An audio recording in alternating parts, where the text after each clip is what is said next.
Hello and welcome to episode 55 of the Dynamo Football Book Club. My name's Alistair Bond and I'm joined by a man who regularly refers to himself in the third person, Johnny Coughlin. Johnny, how are you? Johnny is good. How are you? Alistair is fine. This week we are doing Once in a Lifetime, the story of the New York Cosmos by Gavin Newsham. But I think that may do it. I think that might have been corner kick, in fact. The whistle blows. The ball is it over and it's over. The Cosmos are the champions of North America. The first team ever. And Pelé. So, Johnny, New York Cosmos. Finally. You hear that name? What do you think? The stars. The glitz, the glamour, Pelé. But cosmos is the firmament, the stars above our heads and all the rest. That's what it means, right? It means the New York Cosmopolitans, Johnny. Already lamer than you think. Yeah, it is lamer. And they were so excited about the name, weren't they? Well, in the book, very quickly, the writer goes, but what will they name them? All the good names are gone. The Giants, the Knicks, the Yankees, the Mets. All right, Giants is a good name. Knicks is literally an abbreviation of Knickerbockers, which is the worst name in sport, like the New York Knickerbockers. And the New York Metropolitans, I mean, sometimes I'll give you American names have like tigers and stuff. Good, wow, good, scary. A metropolitan, imagine encountering a metropolitan on a dark night alley. Oh, or even it's a Knickerbocker. Hello. What is it? What is a knickerbocker? Fancy pantaloons, right? Is that yeah, is that what it is? A knickerbocker glory, of course, as well. It's an ice cream of sorts. Yeah, I've never reconciled the two, and we're not going to do it now. The Nebraska Cornhuskers. That was one that stood out to me. I think it's Nebraska. I still think better than Knickerbocker. Knickerbockers is shocking, isn't it? Is that because that's what they wore playing basketball, like long shorts? Is that what it is? I can only imagine. Yeah, I should imagine that's why. I was like, there's nothing else you could call those lads other than the fancy pants that they're wearing. Look at those Knickerbockers. all the good names are gone. Anyway, okay, yeah, the Cosmos is a great name. It is. And, Cosmopolitan does actually engender who they were, because this was an incredibly cosmopolitan team thrust upon America. And they were very much the cream of the North American Soccer League, which is basically what this book is about. Right, they played in the North American Soccer League, the NASL, and they were described by one of the many football administrators in this book as the best and the worst thing to have the NASL, because they were the ones who, they had all the money, for one thing. They're owned by Warner Brothers, Yep. and they were really bankrolled by them, which meant that they could bring in huge names, which is very much their approach to popularizing popularizing football. Soccer in America was to bring in huge names, namely Pelé, to get eyeballs on the thing. And we can maybe touch on it later about whether or not that was the correct approach. If the Dynamo Football Book Club would have done it differently, but that's very much their approach. And again, maybe it set a standard or an approach for other teams that was difficult to follow, because one team had Pelé, then another team wanted Johan Cruyff, another team wanted George Best. But then they were playing with total no marks. Then so it's kind of funny kind of situations, weren't they? I guess you had your franchise player, as they like to say in America, and then fellas who were playing for Leighton Orient. Well, that's it. There were some huge names brought in, but as is posited by people in this book, none of them had any value whatsoever in the United States apart from Pelé. And it's said at one point that Pelé cost the New York Cosmos 3 million quid. Now, $3 million. Now, thinking in New York, the 1970s, it's an astonishing amount of money. Gerd Muller was brought over and he cost 1.5 million. But the thing is, Gerd Muller is known to the likes of you and me, but in America, nobody knew who the fuck Gerd Muller was. Nobody knew who he was. So he has no cachet at all. So basically, it's a £1.5 million down the drain. Whereas Pelé is Pelé, right? Everyone knew Pelé. Pelé was the face of soccer. It seems to me he was the only player brought in from abroad who actually had any value whatsoever. Well, that is, of course, until your friend This book is about the cosmos, and it's about a lot of men with a lot of big egos, but no player has a bigger ego than the star striker of the cosmos. And in cosmos history, far more important than Pelé, Giorgio Chinaglia. Giorgio Chinaglia is the most important person in this book, alongside Steve Ross, who is the CEO of Time Warner, who basically bankrolls the whole operation. Right, and the book, how it's written, it's almost like a biography of a part of Ross's life. He is the vehicle kind of through which the Cosmos story is told. And he's kind of very much the architect of the Cosmos, isn't he? He's the one who comes along, decides he wants to do it. He's the head honcho at Warner, so he gets Warner to just essentially pay for his. It sounds like it's a hobby of his, but it's not really, because this man who's his hobby is to succeed, right? He wants this. He desperately wants this to succeed, and he is the one who very much pines for Joneses for Pele. As the book goes on, Chinaglia takes an increasing center stage. And by the end of it, he owns the Cosmos himself, or at least he runs the Cosmos, kind of. Yeah, yeah, by the end of it, absolutely. He is the biggest figure in cosmos history, whereas, of course, in the eyes of the world, it's Pelé. So the New York Cosmos was founded by Steve Ross, the CEO of Time Warner, or Warner Brothers as it was at the time, and Ahmet and Nasui Ertegun, who were the founders of Atlantic Records. And they first met Pelé at a record label, Bash. And that's how they first got in contact with Pelé. So they set this up, and this was an incredible pipe dream to try and lure Pelé, who had never played for any team other than Santos and Brazil, to the United States to play in what was a failing soccer league in a pathetically embarrassing stadium. Meadowlands. But they did it. Oh, it's the Richter Stadium at first, right? His first game was Richter Stadium. All right, and they flew him over the pitch in a helicopter, and they had someone paint the pitch green because it was like covered. There was like tarmac and things sticking out. Well, in But his first game, he came off the pitch and complained that maybe he'd suffered some sort of complaint because his leg was green, but it was just the paint coming off the grass. but there was a nice little fact in the book that the Brazilian Parliament had passed a law making Pele unexportable at one point. He wasn't allowed to leave the country. He was being detained by order of by the Parliament. Well, that's right, and that's always the stick used to beat Pelé. It's like, well, he scored a lot of goals in Brazil, didn't he? But didn't do it in Italy, did he? We don't know. Did he do it in Spain? Well, he wasn't allowed to. The He Brazilian wasn't government allowed. literally wouldn't let him leave. Yeah, And I got to tell you, Pelé comes across lovely in this book, doesn't he? Pelé comes across as a really nice bloke. yeah. Honestly, Pele.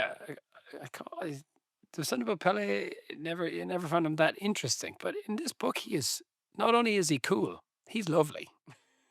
He's really lovely, and he's described as being able to sleep on a washing line, which is a Yeah, gift, isn't it? Oh God, yeah. if I could just fall asleep. Oh, I know. Yeah, he would just roll up wherever they were going, and he would sleep until they got there. Now that is an incredible skill.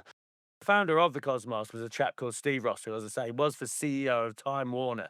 Now, this is a huge figure, and this is a character who is described by Steven Spielberg as saying, "Steve is how I wish my father was," which is about the nicest thing you can say about a man, right?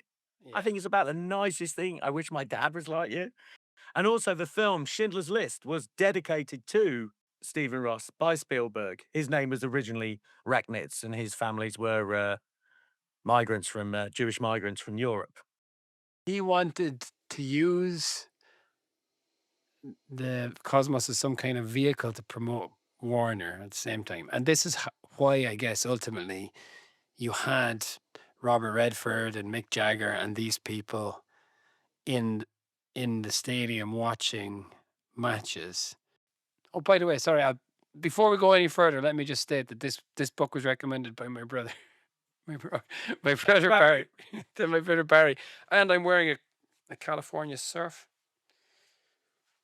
shirt, one of the other NASL teams, and that was also a gift from my brother Barry. I think this is the second gift by Barry that we've talked about on this podcast. So well done, Barry, on the gifts. Keep them coming, I say. But yeah, thanks for the recommendation on the book. Um, but did you think, by the way, that was the guy, the author, Gavin Newsham, not, I assume, the governor of California, was he, do you think he was bullshitting at different points in the book? He was letting on like the Cosmos were like so big in the papers, at least, in the kind of tabloid press, that they were as big as anyone, even if they weren't such a draw for the American sports fans. They were for the lurid yellow rag press. Did you think that was kind of bullshit? Yeah, he said when like the Yankees won the '77 like World Series, we had to share the back page of the New York newspapers with stories about the Cosmos, and I was like, "Are you sure about that?" But it's difficult to know now. So essentially, this story is about a bunch of men with huge egos: Amit and Nisui Ertegun, Steve Ross, Pelé, Franz Beckenbauer, but as we said before, none more so than Giorgio Chinaglia, who was an Italian born in Tuscany in 1947, and at the age of 8, he moved to Cardiff, where he was raised. He played 6 games for Swansea, made his way back to Italy, made his way up to Lazio, and become one of their most legendary strikers. Now, during a tour of estates with Lazio, he started buying real estate in America. This is a lad who had ideas. He presented himself to the Cosmos, always insisted on being signed, and from that point onwards becomes the most important player in Cosmos history. And In terms of play, as his effect on the pitch, much, much more so than Pele. Pele was only there for 2 or 3 seasons. a madman, right? A crazy man. An absolutely crazy man, yeah, who would refer to himself in the third person, as referred to earlier in the episode. This is a man who basically, if you were his manager and you dropped him, you were done. Yeah. You were done. You He would be got about sacked within. 4 managers sacked by my count. Yeah, they had the audacity to drop him once, and that's it. They were gone. And they tried a variety of different managers. They tried English managers, Spanish managers to try and placate him. But this lad, he knew what he liked. What did you And in like? the end, he sort of installs himself as manager in the 80s, right? Well, he becomes the CEO towards the end when the thing is really coming apart. They kind of implied here that he might have been a front for the mob, but he bought the Cosmos and Lazio as a front for unnamed Italian American businessmen involved in property, the real estate business. Hello, tell me more. Are they involved in waste disposal? What is it that Tony Soprano says? Waste management? Yeah, that's it. Waste management. Well, there is that. There certainly is that inference. And the lad was actually, he never, after the 1990s, he never returned to Italy because he was wanted for so many crimes. But he died in Naples, Florida. So he had to go. Yeah, Naples, close enough. But the Yeah. reason he was never dropped is right here. He played 213 games for the New York Cosmos and he scored 193 goals. Fucking hell. He was Mm. pure dynamite. Yeah. Al, sorry to derail you a bit there, but you live in America. Yes, I do. And so I guess the story of the NASL is the story of football in America up to the 80s. And football, soccer was, I guess it found its place on the sports map on the back of this story. But it fell off that map. But football is now more popular than baseball in America, both in terms of playing and watching, I think. So you tell me, in the time that you've been there, how long have you been in America? 8 years now. And have you noticed a change in that period? Yeah, I'd say it's tangibly more popular now than it was 8 years ago. I mean, I live in the Orlando area and you see Orlando City shirts everywhere. Everywhere. But I kinda sort of think they give them away for free a bit as well. I mean, I've got I've got a few, and I don't know, I've never bought one, that's for sure. Um, my thing with American soccer is the problem with it is it's a bit like Ireland, is how are you ever gonna get a big league going in your own country when everyone in America who loves soccer probably has a European team. Almost all of them do. They all have European teams. It's like, why would the League of Ireland ever get big when everyone supports Man United and Liverpool? And I feel that a bit way here in America as well. Because Well, guess maybe what? not. Everyone in America supports fucking Liverpool too. Everybody does. Fucking Liverpool. Really? Everywhere you go. Oh, God. What would need to happen is they would need very identifiable American players. But I suppose the problem is if an American player is any good, he'll be gone. It's a feeder league, right? Maybe that's what they expect from it. Hopefully they can get players who are good enough to be sent across to Europe. I saw something recently that the biggest international audience now for Premier League football is in America. Yeah, well, I can believe it. I mean, I had one. Well, it's absolutely. I mean, it's easy to watch here, and I don't know. Yeah, I get to talk about soccer a lot. I mean, obviously, I try to talk about it as well, but people come to me and they want to talk about it all the time. And I'd say it's very, very popular. I doubt it's as big as baseball. Look at the money the baseball players get paid, but I don't know. I mean, maybe you're right. are there particular types of people that follow football? Oh, it's definitely, yeah, like a liberal domain, It is, yeah. follower in the United States. Yeah, absolutely. Like it's not. We call it fairy ball. No flopping. Look at the flopping. That's what he does. Oh, flopping. Getting over it, America. Look, That's it. flop. He flopped. He flopped. He flopped. I can't bear this, man. I can't watch it. I can't watch it.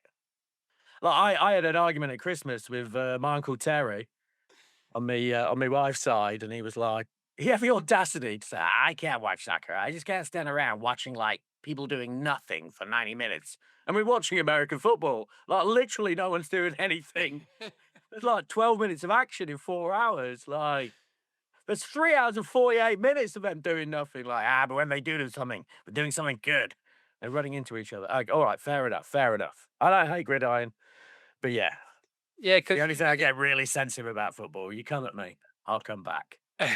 because in the book they said that it was very much as it would have been described at the time, football was viewed as you say, a fairy sport and a commie sport. Al, very exciting. Oh yeah, it's very communist, isn't it, football? Yeah. Look at Infantino, that commie scumbag. Today, I am a communist. Well, to quote a nice Kissinger line from the book, the politics of soccer makes me nostalgic for the politics of the Middle East. That's a heck of a line. What the fuck's Kissinger doing there? Yeah, it was He's German. something, wasn't it? He's German, isn't he? Yeah, I will take your word for that, Johnny. That is He's definitely your area of expertise. He's European. He's a Well, I football- recognise him from The Simpsons, and I know he was. What was he? Secretary of State? Was he National Security Advisor to Nixon or something like that? Okay, but sorry, I derailed things there. But okay, the big kind of play for Ross was to get the big name, and the big name being Pele. And I guess when you've got the might, okay, it's the plucky National American Soccer League trying to draw the world's biggest sports person on a power alley was said at the time. But plucky old the NASL also happened to have the might of Warner behind it. So it's not as plucky. It's like saying the plucky crown prince of Saudi Arabia trying to get Cristiano Ronaldo. How did you manage to tempt him? So they get their man, and that is pretty interesting. They really pursued him, right? And this was the strategy. They needed to get a name, but significantly, he was the only one that Americans knew, right? Well, that's right. Yeah, that's why he was the only one with any real value. It's like they bring over George Best, but no one in America knew who George Best was. They didn't. You just know Pele. Yeah. Number one player in the world, Pele. Everyone else didn't really have any value. But as you said at the start, the Cosmos were the worst and best thing to happen to them. They were best because they got eyes onto the league, but they're the worst because, as you say, other teams tried to recruit these huge names, i.e. Gerd Muller went to I don't know, where did Gerd Muller go? Minnesota or something ridiculous. Fort Kickers, is Lauderdale. it? Fort Kickers. Lauderdale Kickers, exactly right, which sounds very German, doesn't it? Yeah, imagine him turning up. Hey, everybody, it's Gerd Muller. Who the fuck is Gerd Muller? I don't know who that is. Fort Lauderdale comes to a standstill. Their bomber has arrived. Yeah, that's it. So no one else really had any cash, yet they still absolutely jizzed fucking millions on them. Like, Who's Johan Cruyff? I don't know this guy. Who's Niskins? Who is Beckenbauer? I mean, Beckenbauer was a success, but he didn't have the international, well, he didn't have the US recognition that someone like Pele did. He's just also a more low-key kind of character, Beckenbauer. And by the way, you asked who's Neskins. Neskins is the guy who dresses woman on the airplane. That's who Neskins is. That's in the book for whatever reason. He dresses a woman for a particular flight towards the start of his Cosmos career. Someone said at the start everyone thought it was funny, but then they were kind of confused that he just kept going with it for the entirety of the whole trip. At the end, it became uncomfortable. On Fort Lauderdale, that's also where Gordon Banks played. And it says in the book that Gordon Banks, late in his career, was hit by a truck and he lost sight in one of his eyes. And he just kept, like, he was still good enough to play in America. Incredible. Yeah, it's incredible. Yeah, well, big hands, eh? He didn't need two eyes. His hands were so fucking massive. Like, yeah. Well, he's famous, of course, for saving that header from Pelé. Yes, yeah, he was. Yeah, that save, that very, very average save that everyone Very talks average. about being amazing. Very average save. Do you remember there was an amazing sticker book for the World Cup 90 for the World Cup in 1990? Do you remember it? It was a folder and you would buy inserts week to week for months and it made this massive binder and then into these different pages that you've bought individually, you would put the stickers. But anyway, there was a series of the best goals. They were like drawings of the goals. And I remember there was a Really? drawing of that particular save for whatever reason. But yeah, the drawing of the goals, it was, I remember Archie Gemmell, his goal was there and he's sticking it, like he volleyed it or whatever. And like Pele, where he put it over, like where he put it over his head and turned around and smashed it in the net. But it was just arrows and stuff of these drawings. It's pretty funny stuff. But did you have that World Cup sticker book, by the way? My memory of sticker books is my mum and dad didn't really indulge me in that shit. Mm. Yeah, I never really had them, and I feel like I left out on something. The last World Cup, I bought a sticker book all for myself. They were to trade it with. And then I looked how much it would cost me to complete it if I didn't do any trades, and it was like hundreds and hundreds of dollars. So I thought, fuck it. But I did have a very therapeutic 40 minutes sticking like the 6 packets that came with the book into it. I really did find that therapeutic. Yeah. If you look at my headphones now, these are Beats headphones, which is fairly cringeworthy. So I cut up and stuck a shiny Portugal badge over it. And so Oh, really? it's trendy. Yeah. Well, just kind of briefly, maybe we'll talk about the Cosmos in terms of this on the sporting side of things. They were a success. They just kept winning the soccer ball over and over again, right? Yeah. Do you think Yeah, that? they would win the soccer bowl. They were in the semi-finals of a soccer bowl at one point and lost the first leg 7-1 and still qualified because they didn't do aggregate scores. What the fuck? They won the second leg like 3-1 or something, and then they had a playoff. What the Yeah. fuck? You lost? Man. Well, No, this they was the- engineered it for them. but this was one of the points I wanted to talk about. Was they would say we were the best in the regular season with 216 points. 200 and what? So like their system, and I think this is partly. I don't think the Americans at the time could accept football just for what it was. They had to tinker with it, and as we know through VAR, you're better off not tinkering with football. But they had lots of crazy rules. So they had offside at the 35-yard line. And that was If because a lot of the games were played on American football pitches, which are much, much narrower. So they thought that would encourage attacking play because basically wingers were nullified on a pitch that narrow. Like an American football pitch is only like 60 yards wide. So they had like 10, 20 less yards to play with. So that was that. They also had penalty shootouts with the now famous you have 5 seconds to run from a certain point and score a goal. yeah, And that sounds like an absolute nightmare. And loads of games like, oh, that wasn't scored within 5 seconds. It's like, what the fucking hell? Like, 5 they just seconds need is to not a make that- long time.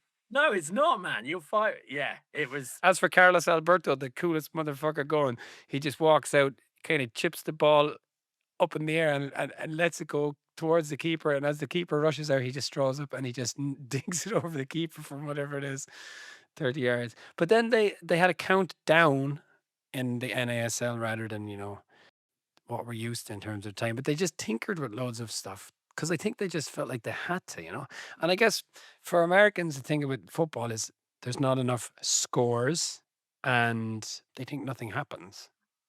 And Well, nothing happens. and it's not violent enough for them. They're the problems, right? Flopping, man. It's the flopping. Get over it.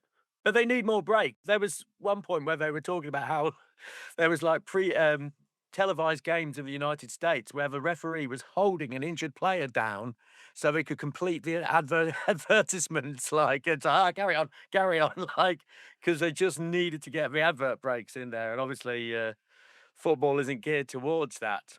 Yeah, so Just there's on another interesting corporate side of things, the rise and fall of the New York Cosmos is also runs parallel with the rise and fall of Atari, yeah. the gaming system, which was acquired in the early 70s by Warner Brothers. And this is basically, they buy a $1 billion industry for 28 million quid. So basically, all throughout the 70s, they are flush with Atari cash and they can throw it at the New York Cosmos. And if there's one thing other than football I could do a podcast about, Johnny, is computer games. Yeah, I just thought that was absolutely fascinating. The end of the New York Cosmos coincided with the end of Atari, and they even bring up the ET game. Are you familiar with the ET game, Johnny? Have you ever heard about it? No, I know nothing about computer games. So go on. Well, very quickly. So it's referenced in the book in the early 80s. ET comes out and like Warner's like, got to jump on this, got to jump on this, and they pay like $30 million to acquire the rights to make an ET video game. I don't know what you know about game development, Johnny, but they have 4 weeks to make this game. Just for a bit of, I know it's a long time ago, but Rockstar Games have been working on Grand Theft Auto 6 for 16 years. So, yeah. So yeah, it was a very short time frame, and this game is the biggest flop in video gaming industry. And in the end, the games were famously buried somewhere in the Mojave Desert. It's a thing, like the location of all these ET games burial is kind of like a urban myth. But somewhere in the Mojave Desert is like hundreds of thousands of ET game carts for the Atari buried in the desert. I don't know why they're buried, but it's a thing. So this was a funny thing. So basically, as long as Atari flourished, they could afford to keep bankrolling the Cosmos. But when Atari faltered in the 80s and video games crashed, so did the Cosmos. So I personally, Johnny, being a bit of a video game guy, very interesting. Well, I was wondering as the book went along, like I quite dimly in a way, it's like, why are they telling me so much about Atari? There's a lot about Atari in this book, and then Atari collapsed, and I was like, uh, that's why Atari is so important to this story. The Atari story is interesting, right? Because it was kind of cool and niche, and then Warner bought, and it was massive, but briefly, and then it just totally fell apart. And then Yeah, briefly. Commodore kind of cashed in. Yeah, yeah. I mean, there was famously a huge crash in video games in the early 80s. It was very much like the dot-com bubble and stuff like. There was something very similar to that. But yeah, just absolutely fascinating that, yeah, the new But it was Ross. so Just on the Atari point, it was Ross, Steve Ross, the same man who wanted to bring soccer to the masses in America. He went to Disneyland or whatever and his son was spending money on, I guess, like a video game. And he was like, "What's this?" And I said, "Well, this is this game I'm into." And he was like, "Okay, I'm going to go and buy that company." And he just went and bought the company. So, whereas his dream for soccer in America was ultimately kind of too soon, maybe. He got Atari really right, but the ET thing was totally his idea as well. So well, that's right. I mean, he sort of got it. He got them both right? They both burned very, very brightly, and then they fizzled out, only to become very successful again in the 90s. yeah, and He was ahead of his time. Atari is kind of, I can imagine that, you would see Musk or someone like that wearing an Atari t-shirt. It's quite cool now, isn't it? And not that I'm saying Musk is cool, but Yeah, literally the uncoolest man of the whole world. But yes. No, it does have, yeah, if I had an Atari t-shirt, I'd wear it. yeah, Yeah, okay. absolutely. Yeah. Yeah, okay. But in terms of the kind of arc of the story, there's not much of an arc really. The football is of middling quality. New York Cosmos are dominant. They bring this glitz and glamour when they play away at places like Minnesota or wherever. They draw a crowd that are not attending football otherwise. And then they win the soccer bowl various times, but then the whole thing just kind of crumbles on the back of, I suppose ultimately they had created this model where they were bringing in players, paying them a lot of money towards the end of their career, and they needed to make money for this to work. So they needed advertisement through broadcast TV, but that just never really happened. And over time, the interest waned. And I think they never got the American player that perhaps could have been the face of this thing. Maybe that's what could have been different for them. Well, that's what America still needs to this day. A real superstar. Because like famously, what's his name? That dickhead at AC Milan, Pulisic. I don't know what magazine, but it might have been Sports Illustrated. And it was like Christian Pulisic, the LeBron of soccer. What, he's indisputably the best soccer player in the world. Not, he might be in the top 200 Sports Illustrated, but the LeBron, come on. I mean, just insane. Yeah, America to this day really, really needs a football superstar. And Who's their who's their best ever player? uh, I mean, it's Landon Donovan, right? I think it is. So they got some decent players scattered around the Premier League. Mm. But yeah, they don't have the superstar that they so desperately need, which is why they try and pretend that Christian Pulisic is the best player in the whole world. LeBron. I said about the offside and the countdown, but they also had to Americanize everything with like the cheerleaders and laser beam shows out because football is not enough. There has to be, t-shirt cannons and laser beam shows. I'm all for halftime entertainment, Johnny, because like 15 minutes is quite a long time. I always just like, what the fuck am I going to do for 15 minutes? I never want to go for a pint at halftime. I've just no interest in that. Yeah, give me some cheerleaders. They did do cheerleaders at Forest in the 90s, but they were like teenage girls. Maybe it just became very, very undignified. Yeah, I think they tried it for the half of it. So he's like, "Well, let's not do that anymore. That's that. No, Oh they're not ready for this. They're not ready for this. Get them away." And the other Yeah, thing is Bugs Bunny. Yeah, Bugs Bunny bowling around at halftime. Like there was a chimp that would go around and provide entertainment. well, Up the for last story. line in the book, Harold the Chimp, was unavailable for comment. That's how central Harold the Chimp was to the story of the New York Cosmos. They had him at the start, like that. That's he was there to entertain the crowd, but also a lot of games were played on AstroTurf, and I don't think you can't be taking shit seriously when you're playing football on AstroTurf. That's not really football, is it? Bodo Glimt. But they're in the Arctic Circle, Alan.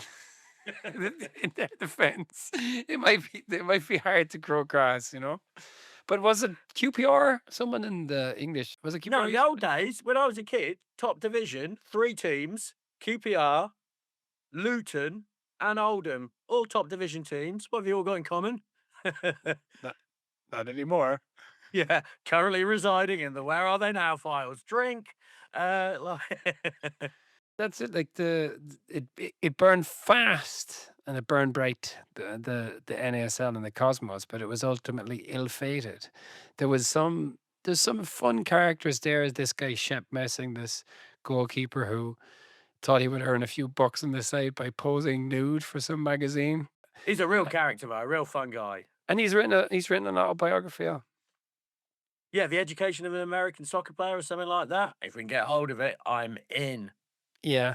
So there was this one guy, his name was Steve Hunt, and he was playing with Pelé at the Cosmos, and then he returned to England to try to get in the national team, and he went to play with Coventry. Like it's crazy. It must have been such a weird transition. What do I choose here? To live in New York or to play football with David Icke and for Coventry? Did he play for Coventry? He played for something like that. He did In play for Coventry. Yeah, there's one lad who a manager just snuck off. He was like playing for Sheffield United, and he's like, "Do you want to double your money and play with Pelé?" Let me ask my wife. My wife says yes. Just as another fun fact, before this, before the NASL, they tried to make American soccer leagues, and they would just transplant English football teams over to an American city. So Wolverhampton Wanderers went over and played in an American soccer league in the '60s, and they became the LA Wolves. Stoke went over and were the Cleveland Stokers. Cleveland Stokers, come on, like, very S- good. Can they do it on a wet night in Cleveland? A wet Tuesday night in Cleveland? Exactly that. Exactly that. Oh, and the other interesting thing is the New York Cosmos were actually looking to join the MLS, because it's the biggest brand in American football by 1,000 miles, right? But they wouldn't join because the MLS has a collective agreement. So whereby your logo, your brand all becomes part of the MLS. They own it, like they do Mm. with basketball and stuff. And the owner of the brand, the New York Cosmos now, was Giorgio Chinaglia's, like, assistant. This guy called I haven't got his name, Pontin, I think. This little guy, Pontin, and he wouldn't let it join because he owned the rights to New York Cosmos. And in the book, it says this is so fucked up. It's like Jimmy Five Bellies owning the rights to Tottenham Hotspur because Gaza played for them. And I just thought, oh, that's lovely. That's lovely. I wish Jimmy Five Bellies did own the rights for Tottenham Hotspur. That would be great. They'd probably be better. But this is the warning tale for Saudi Arabia, right? So basically, this league did all right, although it was never profitable, as long as there were big, big stars playing there. But what happens when the big stars dries up, Saudi? What happens then? You keep importing them? How long did they do that for? Because the Saudi league is never going to make money on its own, like in its own right, but not on that model. So how long are they willing to spend? Is it 400 million a year that Cristiano Ronaldo gets paid? He gets paid. It's $13 a second. He gets paid. Yeah, I should think so. Bloody, But bloody. like, how long are they willing to do that? At what point did they say, okay, that's fine? But then you see them, the amount of money they spoke on the golf. Here you go, Cameron Smith. There's $150 million for you. I take fucking huge pride in not knowing the name of golfers. Jolly good. Spieth, is that one of them? Fuck off, Spieth. Got a name. So yeah, I mean, it was absolutely fabulous. I mean, it's so glamorous. The lads used to apparently like they wouldn't have to queue to get in Studio 54. You could be a bit part player at like the New York Cosmos, but you were cutting the line at Studio 54 and hanging out with Grace Jones, riding on a white horse with Lady Godiva. Just sounds amazing. Yeah. As I say, any player goes off to Saudi, boo. But I tell you what, you exchange the English second division for New York Cosmos, I take my hat off to you, sir. Yes, I do. I would definitely do the same. Can you imagine the guy Steve Hunt when he goes to play in Coventry and then they're in whatever the Hound and Hare down in Coventry and they're like, he just must have just been going on and fucking on about New York. Well, in New York, this is what we're doing. We were doing this in New York, Must have been Oh, yeah, absolutely you've got some drunk insufferable. dickhead, like, with his dick out, like, probably waving it in your face, and he's like, 18 months ago, I was sat next to Pelé and Beckenbauer, and now I've got this twat, like, with a pint glass on his freaking mouth. Yeah, horrible transition for them.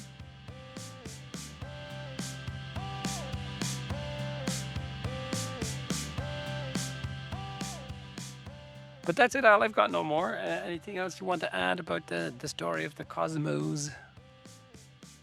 No, not really. Very interesting book. I really do feel I have an understanding of it now that I didn't. I understand how Pele ended up there and Beckenbauer in a way that I didn't really understand before. And Carlos Alberto, who's not really got much of a mention here, apart from, as you say, his penalty kick taking.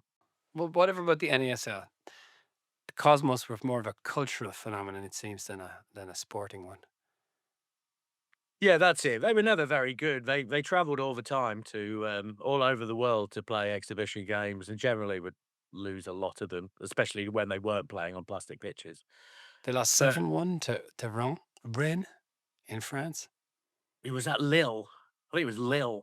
Was it Leo? Yeah, okay. But yeah, I mean, that's it. They could get spanked by anyone. They could beat anyone, but get spanked by anyone. But Yeah. yeah, but it just a very interesting story. Yeah, it was a great story, and it was well told. I think maybe it's a cautionary tale for Saudi. It might also be a bit of a cautionary tale for teams like Manchester United that are just stacked with these sports executive administrator types, because there seem to be an awful lot of those in the cosmos. And my criticism of the book is it maybe was a bit heavy on the various boring people running the cosmos. There could have been less of that, I felt. Yeah, there's a lot of there's a lot of chief executive officers and financial officers and But that's because they were so on. who the sources were, weren't they? They had maybe less. Like he didn't sit down with Pele for this book. He sat down with, the junior assistant to the senior vice president or whatever it is. Yeah, that's right. Yeah. Yeah, so maybe who knew that the makeup of the Man United is wrong at the moment? Oh, it's going well, isn't it? 1-3. Well, it's going fantastically well now, but up until 2 weeks ago, it was In spite of your Brailsworths and your big gyms, right? In spite of that. yeah, the brave Michael Carrick. Yeah, okay. Also, what would you give this book? And Well, very, very informative.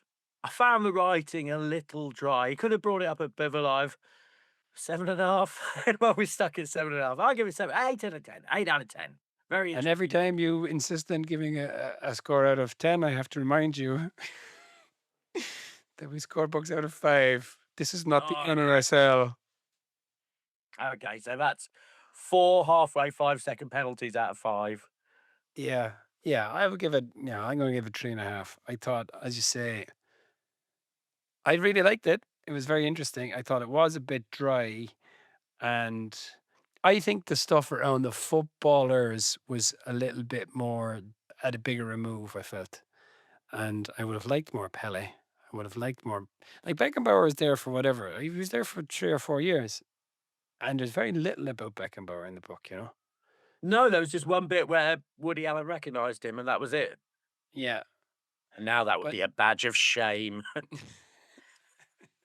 I don't know. I don't know. But no, it was a very good book, and we have, this is the year of the World Cup, and then, it's the second in our lifetime that's been in America, and my God, has it changed? So it's interesting to be reading about the development of football this year, because it's going to. In the book, they describe how America tried to get the World Cup on short notice in 1986 when Colombia couldn't host it as they were expected to, but Mexico ended up getting it. And And the writer is outraged by that, by the way. Outraged. Like, apparently America couldn't organise it like Mexico. Yeah, he's really annoyed about that.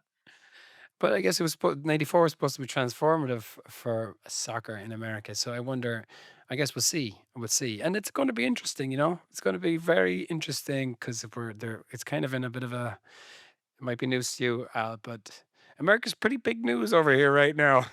There really is. There something going on? I'm not really one few for the things. news. Yeah. Anything? Oh, I don't know.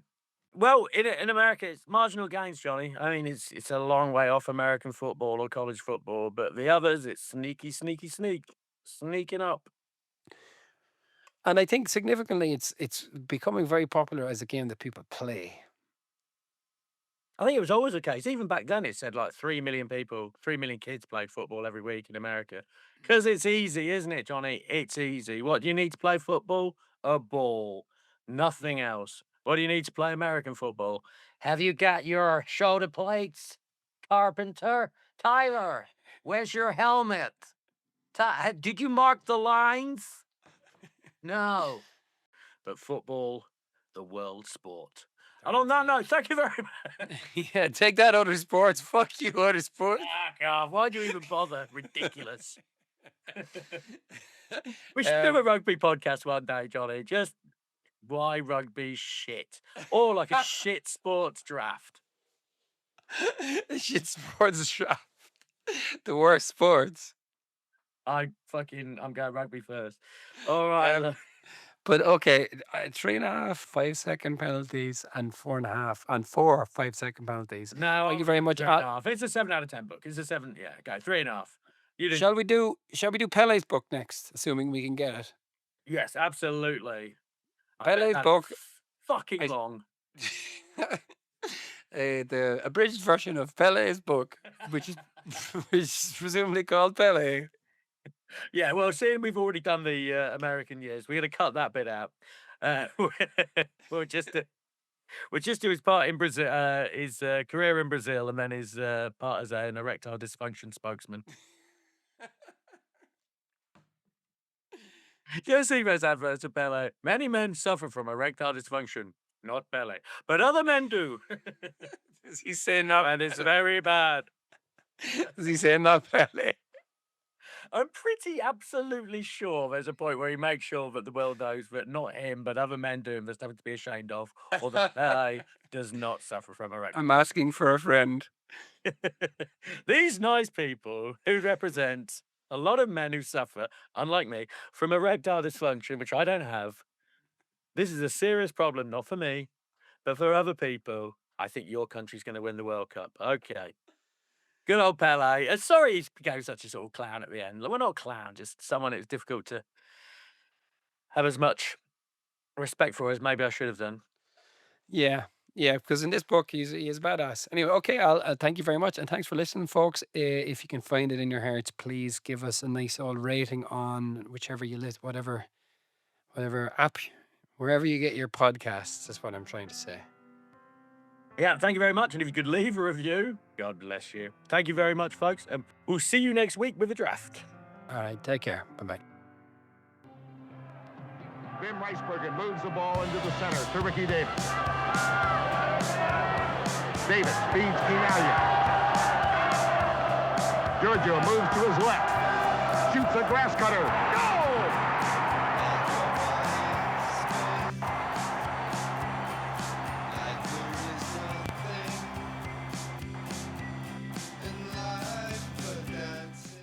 Last question. Thank you very much indeed.